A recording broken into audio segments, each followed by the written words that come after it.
বাংলাদেশের একটি ছোট গ্রামে রাশেদ নামে একটি ছেলে বাস করত। গ্রামটি ছিল গাছপালায় ঘেরা। এই আমার গ্রাম। রাশেদের পরিবার খুব ধনী ছিল না। তার বাবা আব্দুল করিম ছিলেন একজন পরিশ্রমী কৃষক এবং মা আমেনা বেগম ছিলেন খুবই স্নেহশীলা গৃহিণী। ছোটবেলা থেকেই রাশেদ ভদ্র, পরিশ্রমী।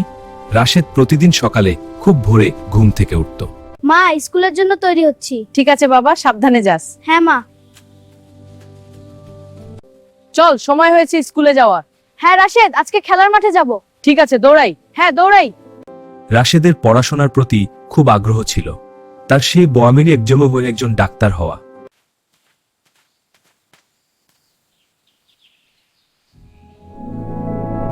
এই টাকা দিয়ে আমার পরিবারের অনেক উপকার হতে পারে, কিন্তু এটা তো অন্য কারো জিনিস। অন্যের জিনিস নিজের কাছে রাখা ঠিক নয়। চাচা, আপনি কি আপনার মানিব্যাগ খুঁজছেন? হ্যাঁ বাবা, আমার মানিব্যাগ হারিয়ে গেছে। এতে আমার অনেক গুরুত্বপূর্ণ কাগজপত্র আর টাকা ছিল। এটা কি আপনার মানিব্যাগ? হ্যাঁ, এটা। অনেক ধন্যবাদ। রাশেদ, ধন্যবাদ। বাবা, তুমি খুব সৎ ছেলে। আজকাল এমন সৎ মানুষ খুব কম দেখা যায়। রাশেদ, ধন্যবাদ। রাশেদ, এই টাকাটা পুরস্কার হিসেবে নাও।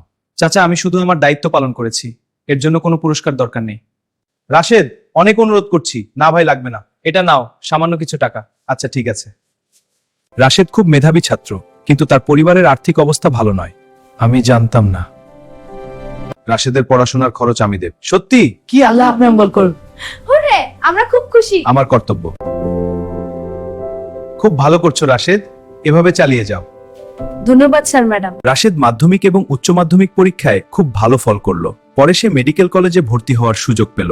মেডিকেল কলেজে পড়াশোনা করা সহজ ছিল না, অনেক কঠোর পরিশ্রম করতে হতো। কিন্তু রাশেদ কখনো হাল ছাড়েনি। সে সবসময় তার গ্রামের কথা মনে রাখতো এবং ভাবতো একদিন সে ফিরে গিয়ে গ্রামের মানুষের জন্য কিছু করবে। অবশেষে বহু বছরের পরিশ্রমের পর আমি একজন ডাক্তার হয়ে গেলাম।